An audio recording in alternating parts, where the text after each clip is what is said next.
Irisa and I am from Albania. I have finished my bachelor degree for political science and my master degree for regional studies. Currently, I am having my second master degree in policies and governance in Europe. My political engagement consists in active participation in the Democratic Party of Albania, the second largest party in Albania for 7 years. I have been a candidate for MP during the 2021 elections, actively working at the organization department of the party, especially during the election processes. Currently, I am a member of the National Assembly of the party, an executive assistant of the head of the Democratic Party of Albania, where I coordinate and assist the chairman's parliamentary agenda as well as political agenda. I am a member of Women Democracy Network in Albania and I have been part of political and civic trainings in Albania and EU as a future young leader from organizations like Robert Schuman, Konrad-Adenauer, about leadership, nation, human rights, elections and government, foreign relations and more. I am a co-founder of a youth organization in Albania that is focused in youth rights and their active participation in the public sphere. Related to generation democracy, my experience as a Gen Dem member, as a global member advisory board, as a keynote speaker, as well as a summit ambassador in the previous years have profoundly shaped my knowledge, network and trust in youth empowerment and sharing my best potential as a future young leader.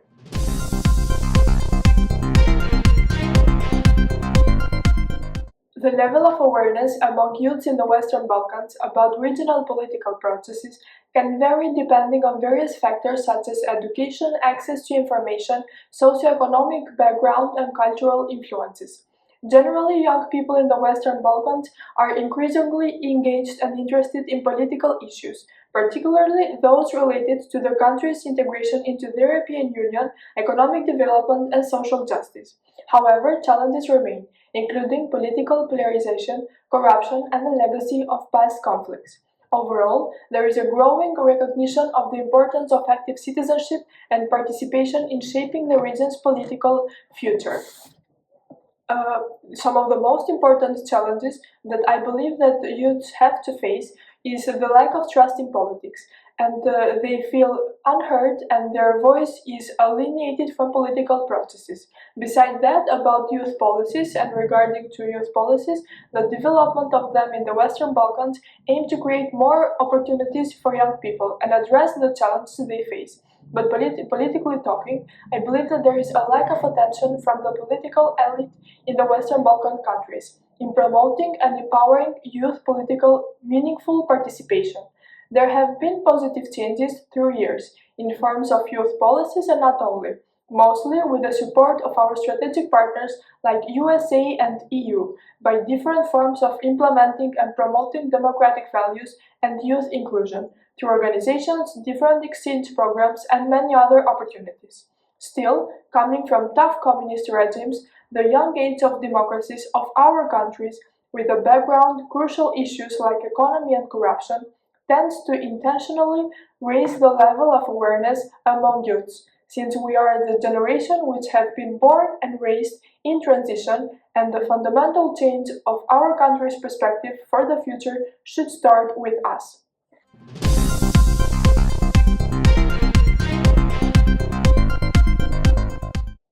The political climate in my country is always dynamic and on the move, but that does not make it valuable for its citizens and especially youth.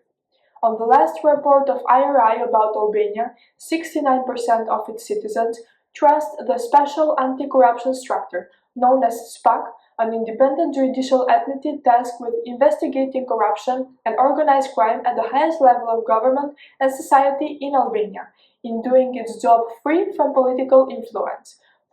So there is a lack of trust in politics, and the trust in pro-Western institutions is the solution that the people in my country believe. As a NATO member, following up the dynamics in the Balkans but also in Europe, Albania is one of the first countries that have expressed its support unconditionally toward the West, and I believe that it will continue to do so. Our path towards the EU is clear, but we have some core challenges to overcome.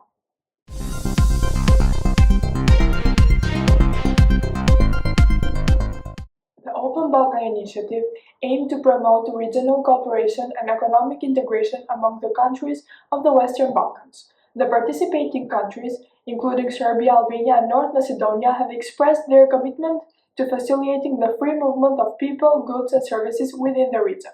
However, the success of the Open Balkan in influencing the free movement of people, goods, and services, as we saw, was highly dependent on various factors, including the political will of the participating countries, effective implementation of agreed-upon measures, and addressing meaningful changes such as corruption and infrastructure deficiencies.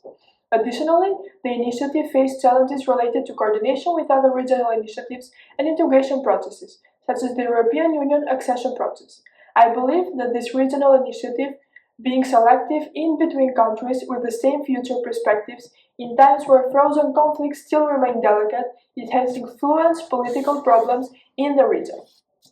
Countries like Kosovo, Montenegro, and Bosnia-Herzegovina has refused to join, arguing that the initiative is unnecessary because regional economic cooperation is already part of EU integration agenda and initiatives such as the Berlin Process. It was a duplication of an important ongoing support system of EU. I should underline that each of our countries agrees with what the initiative aims to promote. The difference stands in the lack of inclusion and cooperation between all the Western Balkan countries. So I believe that a good political initiative and policy in general is seen only from the feedback and the true meaningful changes. In summary, while having the potential to significantly influence the free movement of people, goods, and services in the region, it should be kept in mind that the political dynamics in our region specifically evolve day by day, and without a fair approach to promoting cooperation, it is difficult to remain with a strong, meaningful cooperation without a support system.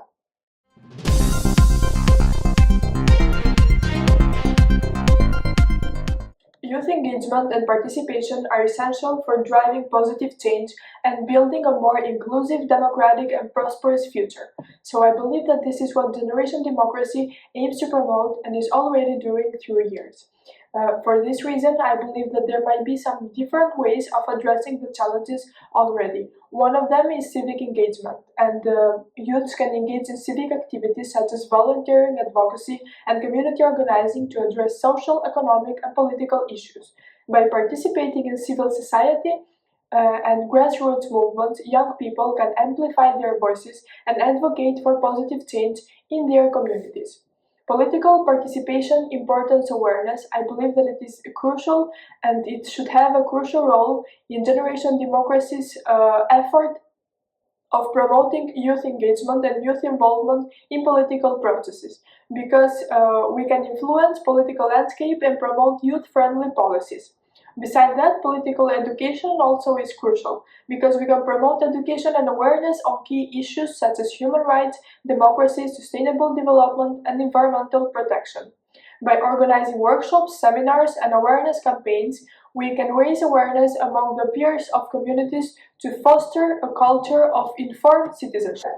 Cross-border cooperation. I believe that youth-led initiatives that promote cross-border cooperation and dialogue can contribute to building trust and fostering reconciliation among communities globally. But specifically in the Western Balkans, I might see that joint projects, cultural exchange, and youth exchanges can promote understanding, tolerance, and cooperation across ethnic, religious, and national divides. Capacity building and mentorship, which means investing in youth capacity building programs, leadership trainings, and mentorship initiatives that can empower young people with the skills, knowledge, and resources they need to become effective agents of change. I believe that one of the most crucial and important thing that Generation Democracy can do is always to promote participation in dialogue and decision making, to initiate Generation Democracy members to actively participate in discussions and decision-making processes related to the initiatives. This could be through youth councils, student organization, and online platforms. And besides that, advocacy and activism. We should always raise our voices to advocate for change. So this could involve writing articles or blogs, using social media to raise awareness and pressure decision makers. I should underline that every small step can lead to significant change over time. The key is to stay informed, to get involved, and to believe in the powers of youth to make a difference.